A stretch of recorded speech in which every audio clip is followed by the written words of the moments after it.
어제 9절 말씀 생각하면서 우리의 방패이신 하나님에 대해서 생각해 보았습니다. 하나님은 우리의 방패가 되어 주신다. 우리의 방패가 되어 주셔서 어떻게 해요? 우리를 도와주신다. 앞에서 뿐만 아니라 뒤에서, 아니 오른쪽에서 뿐만 아니라 왼쪽에서, 아니 심지어는 위에서까지 우리의 방패가 되어 주셔서 우리를 완전하게 도와주신다.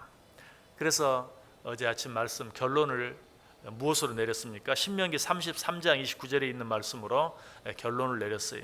이스라엘이여 너는 행복한 사람이로다. 여호와의 구원을 너같이 얻은 백성이 누구냐? 그는 너를 돕는 방패시니라. 그러므로 하나님의 사람들은 행복한 사람들이다. 왜? 하나님이 우리의 돕는 방패가 되어주셔서 늘 우리와 함께 하시고 우리를 도와주시기 때문에 이 하나님의 도움을 받는 자들은 진정으로 행복한 자들이다 라고 말씀드리고 말씀을 마쳤습니다. 자, 이처럼 우리 하나님께서는 우리를 도와주시는 분이, 우리를 도와주시기를 기뻐하시는 분이. 자, 그런데 더 놀라운 사실은 성부 하나님만 우리를 도와주시는가? 성부 하나님만 우리를 도와주시기를 기뻐하시는가? 성자 예수님도 마찬가지. 성자 예수님께서도 우리를 돕는 것을 기뻐하세요. 그분도 우리를 도와주시기 위해서 우리와 똑같은 인간의 몸을 입고 이 땅에 오셨어요. 우리와 똑같은 몸을 가지고 계셔야 우리의 모든 경험들을 친히 경험하시고, 그리고 어떤 일 가운데 있는 자들이라도 능히 도와주실 수 있기 때문에 우리와 똑같은 몸을 입고 이 땅에 오셔서 우리가 이 세상에서 당하는 모든 일을, 아픔과 고통과 슬픔과 피곤함과 모든 것들을 친히 다 몸으로 체험하시고 그리고 우리를 도와주신다고 말씀하고 있어요. 히브리서 2장 18절에 말하죠. 그가 시험을 받아 고난을 당하셨은즉 시험 받는 자들을 능히 도우실 수 있느니라. 이처럼 성부 하나님뿐만 아니라 성자 예수님까지도 우리를 능히 도와주신다.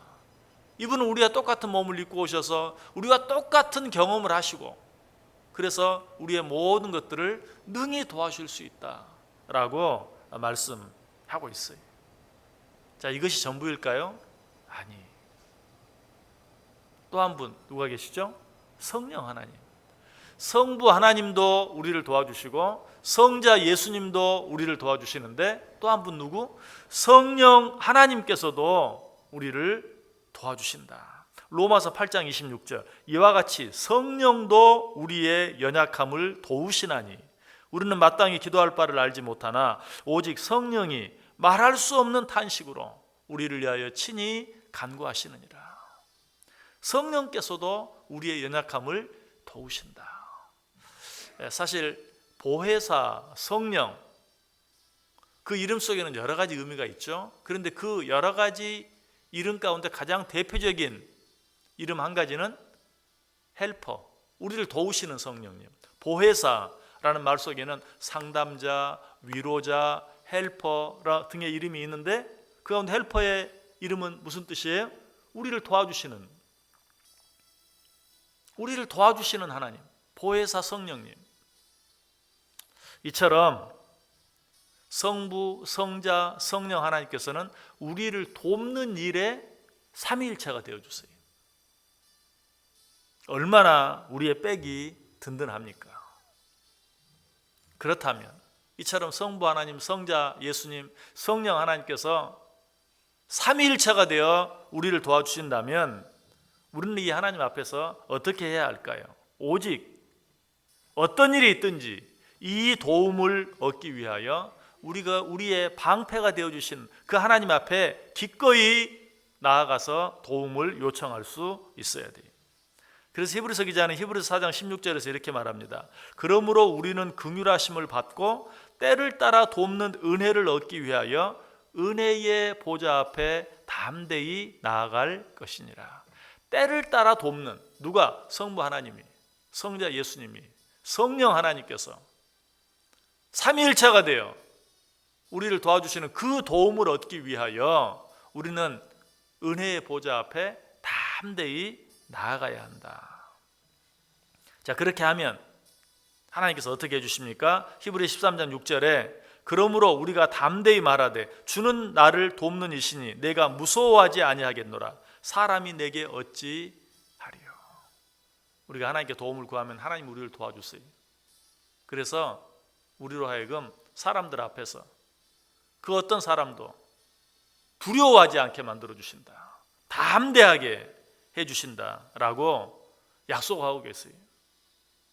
우리 일상을 살아가면서 사실 우리가 실족하고 시험에 들 때가 많이 있어요. 무엇 때문에? 사실 사람 때문에 그럴 때가 참 많아요.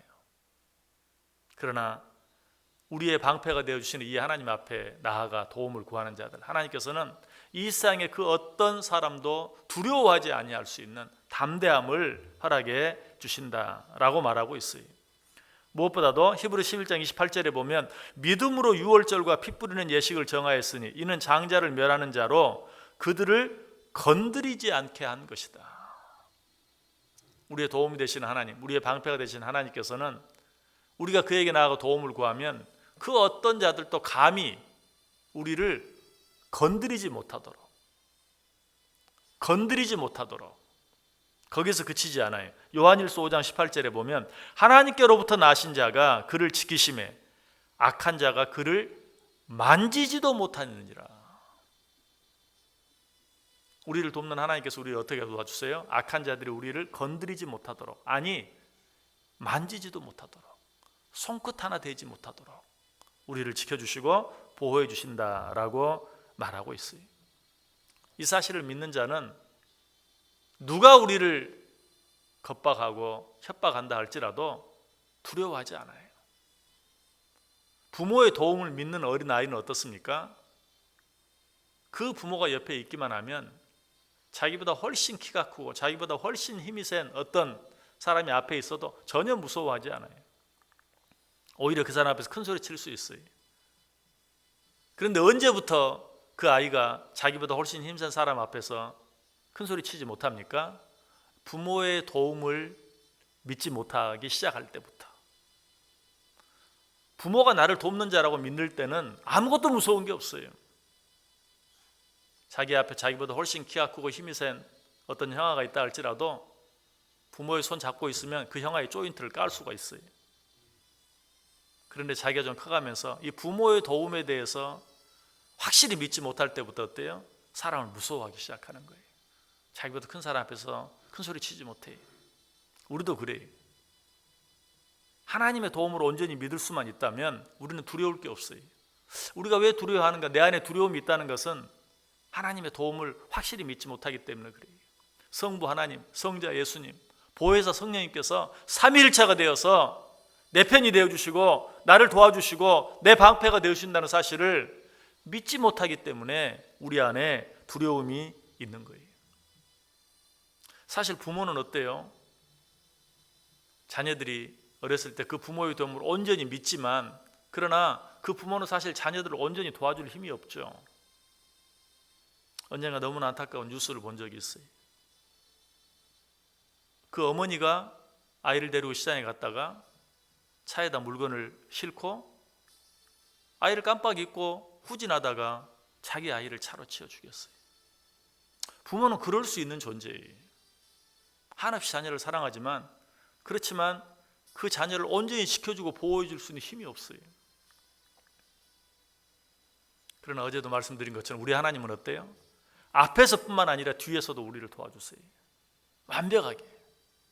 이 하나님을 믿는 자는 그 어떤 일, 어떤 사람 앞에서도 두려워하지 않는다. 하나님께서는 자신이 직접 우리를 도와주시기도 하시지만 때때로 필요할 때는 사람을 붙여주셔서 사람을 보내주셔서 우리를 도와주시기도 해요. 심지어는 필요할 때는 동물을 보내서도 우리를 도와주세요. 그 사실을 가장 잘 보여주는 사건이 어떤 사건입니까? 10가지 재앙. 하나님께서 애굽에서 이스라엘 백성, 당신의 백성들을 구해내기 위해서 개구리를 사용하기도 하고요, 파리를 사용하기도 하고요, 이를 사용하기도 하고. 하나님은 당신의 백성들을 돕는 일에는 제한이 없어요. 동물, 아니 아주 하찮은 미물을 통해서라도 하나님은 당신의 백성들을 도우신다. 또 당신의 사람 발람이 잘못된 길로 가려고 할 때는 어때요? 나귀의 입을 열어서 그 발람으로 하여금 잘못된 길로 가지 못하도록 하는 그런 모습을 보죠. 사실 베드로도 마찬가지. 베드로도 예수님을 부인하는 그 잘못된 길로 나아갈 때 뭘 통해서? 닭을 통해서, 닭 울음소리를 통해서, 닭이 3번 울었을 때 예수님이 하신 말씀이 생각나게 되고 자기의 죄를 깨닫게 되고 회개하게 되는. 삼손도 마찬가지죠.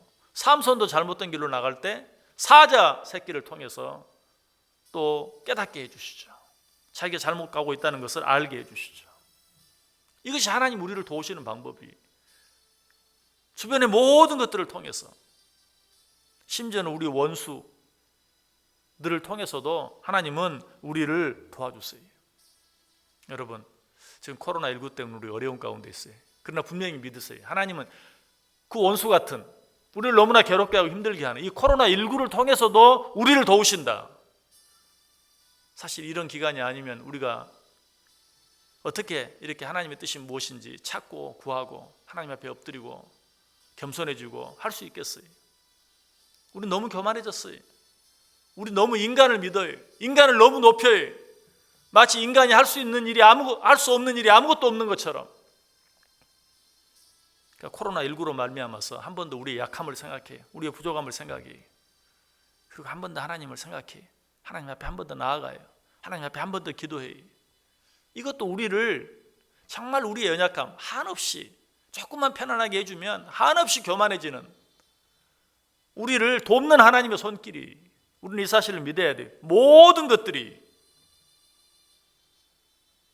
하나님께서 우리를 돕는 도움의 손길이다. 생명이 있는 것들을 통해서뿐만 아니라 생명이 없는 비, 바람, 눈, 이런 모든 자연현상을 통해서도 하나님 우리를 도우세요. 우리나라는 그래도 지금 이만하죠. 일본에, 중국에 그 비로 인해서, 홍수로 인해서 피해를 당하는 것 보세요. 그것이 인간을 괴롭게 하는 것 같지만 그것을 통해서 우리 인간의 연약함을 알게 해주시고 보게 해주시고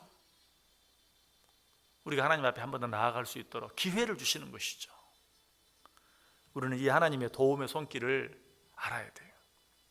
하나님 우리의 방패가 되신다는 사실.